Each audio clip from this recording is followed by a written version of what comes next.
quedaban 4 elementos que aún estaban ausentes de la tabla periódica. Prácticamente habían desaparecido de la naturaleza, así que los científicos tuvieron que hacer ellos mismos aquellos elementos para poder estudiarlos. El matrimonio Joliot-Curie bombardearon aluminio con partículas alfa. Su ataque transformó parte de los átomos de aluminio en una sustancia altamente radiactiva. Esto demostró ser una nueva clase de fósforo.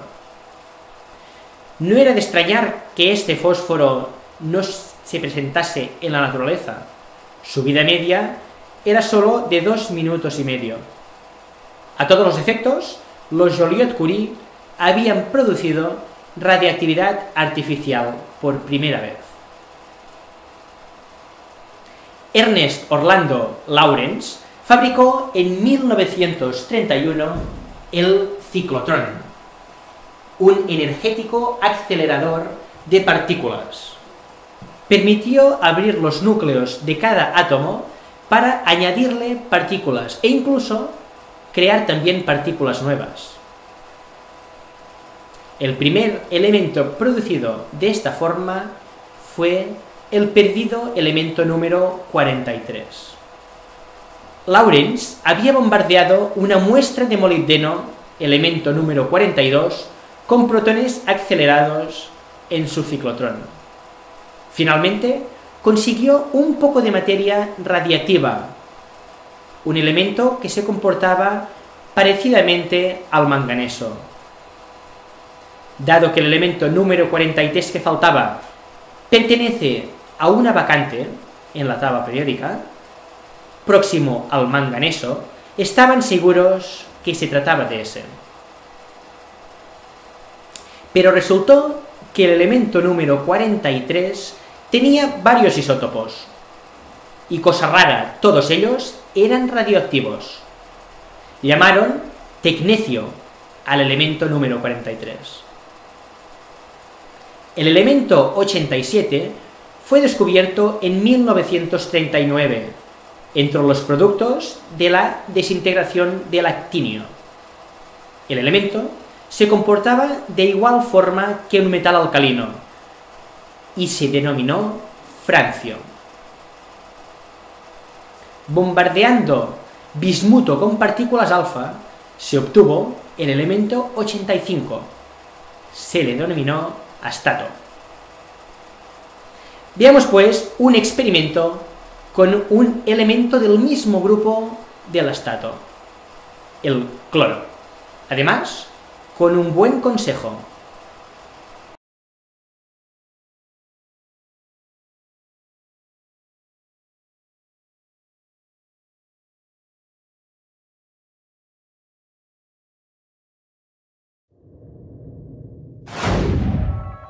Ei, Pep! Hola, Pep Anton! Què tal? Què és aquest muntatge que ens tens preparat? Mira, aquest muntatge el tenim aquí perquè barrejarem 2 productes de neteja que normalment estan a totes les cases. I ho farem perquè veieu que és perillós barrejar el lleixiu, que el tenim aquí, amb el salfumant, que el tenim aquí. Perquè de la barreja d'aquests 2 productes surt un gas que s'anomena clor. El clor. El clor és un gas perillós, és un gas tòxic, com també ho són els elements del seu mateix grup de la taula periòdica, els halògens, el brom i el iode, dels quals ja heu pogut veure alguns experiments en aquesta mateixa sèrie d'experiments. El que farem aquí, com que es tracta d'un gas perillós, el que farem és intentar tenir-lo aïllat entre aquest recipient i aquest recipient. Aquí posarem l'àcid clorhídric, bé, el salfumant. Aquí posarem l'hipoclorit sòdic, bé, el lleixiu. I del que es desprendrà serà el gas anomenat clor, que el farem passar per aquí, passarà per aquí, i el farem entrar dintre d'aquesta campana on hi tindrem una flor. Doncs la flor esperem que es decoloreixi, perquè el clor és un gas asfixiant, però també és un gas decolorant. I aquí té l'aplicació per la qual es fa servir el lleixiu, perquè decolora i torna la roba blanca. Aquesta clau és una clau de 3 vies, que permet connectar 2 d'aquests punts entre si. Podem connectar aquest amb aquest o aquest amb aquest. Anem a muntar-ho, Pep? Anem a muntar-ho. Vinga, doncs.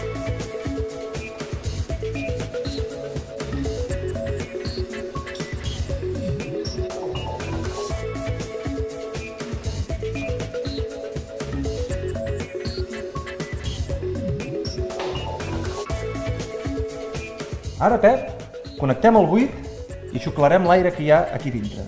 Començarem per aquí. Molt bé.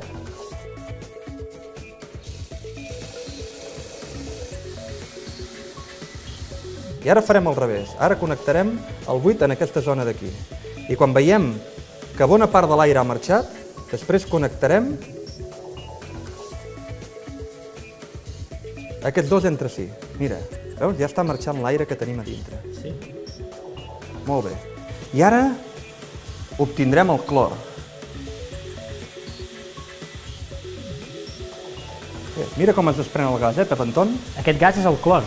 Aquest gas és el clor.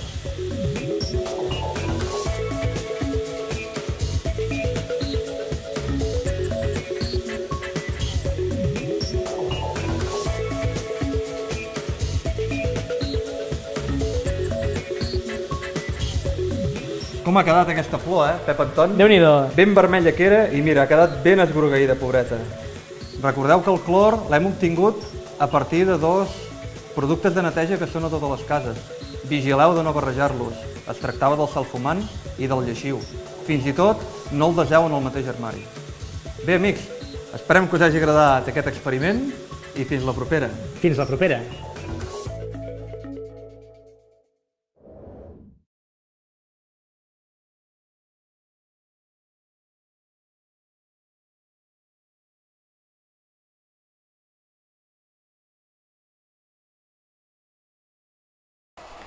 Aún faltaba por descubrir el elemento número 61.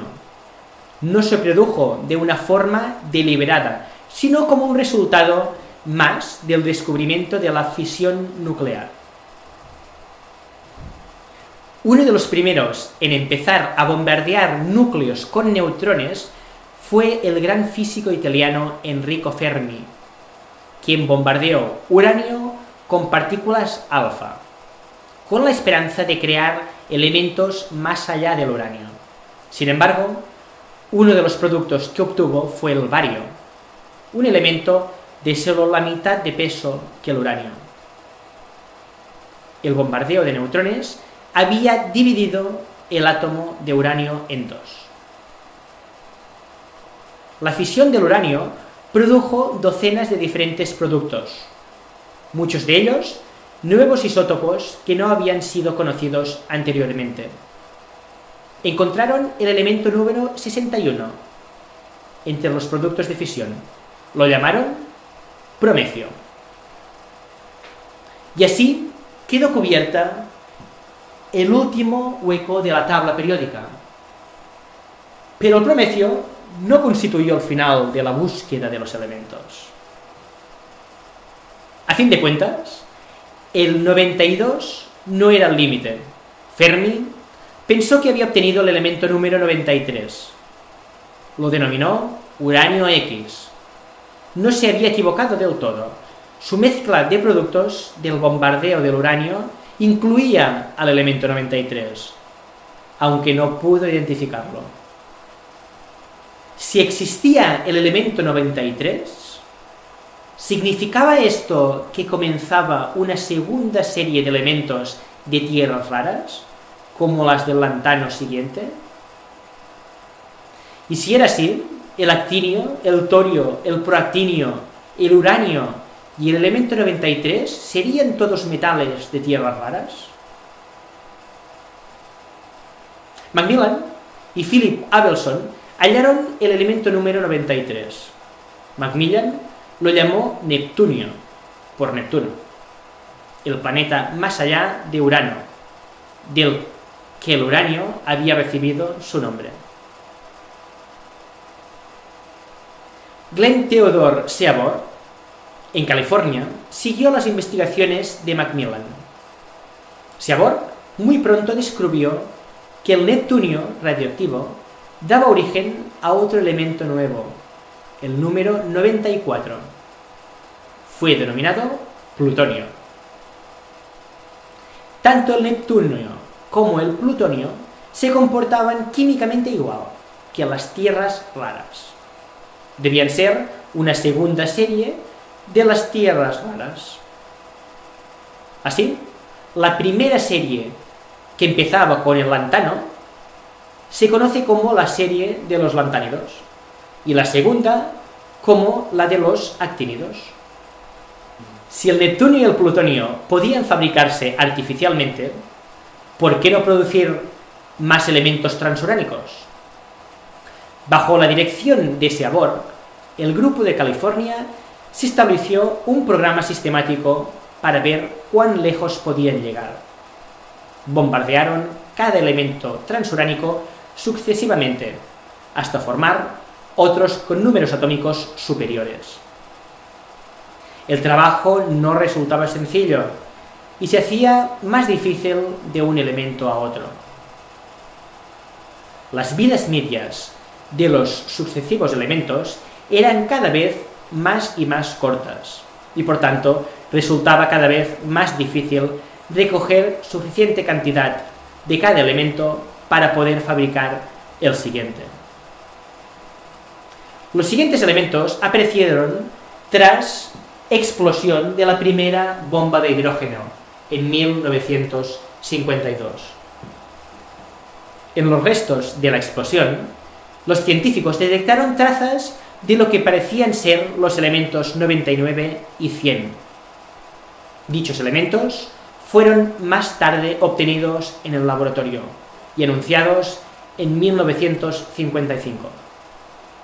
Con el descubrimiento del mendelevio, el novelio y el laurencio, se terminó la serie de tierras raras.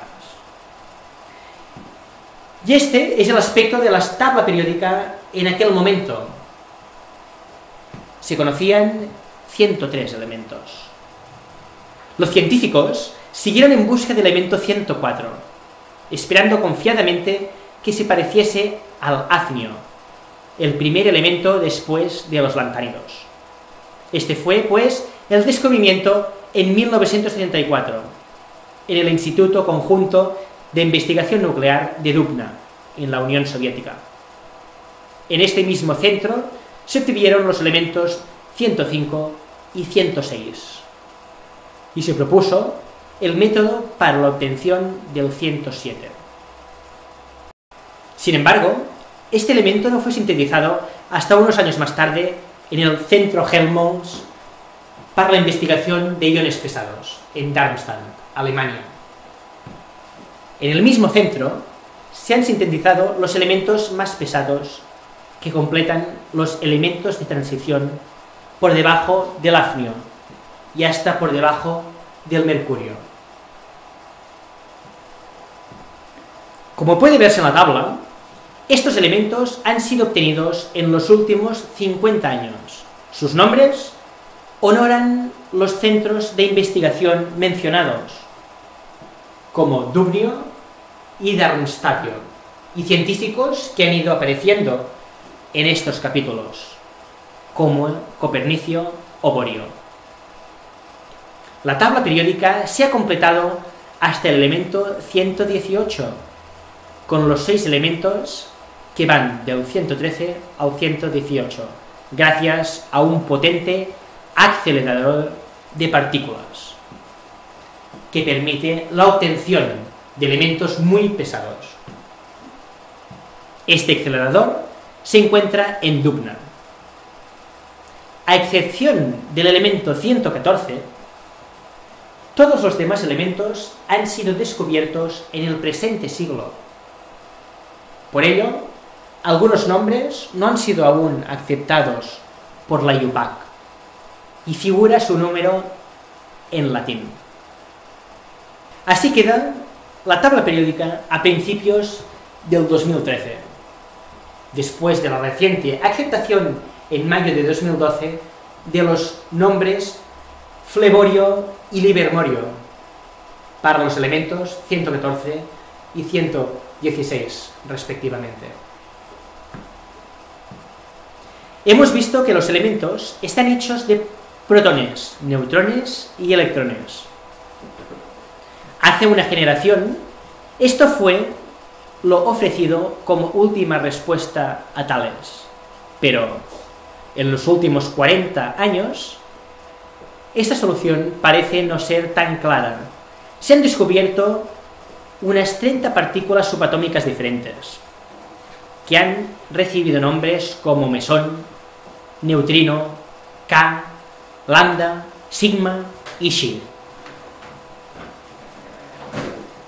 Así pues, Tales sigue aguardando respuesta a su pregunta: ¿de qué está hecho el universo?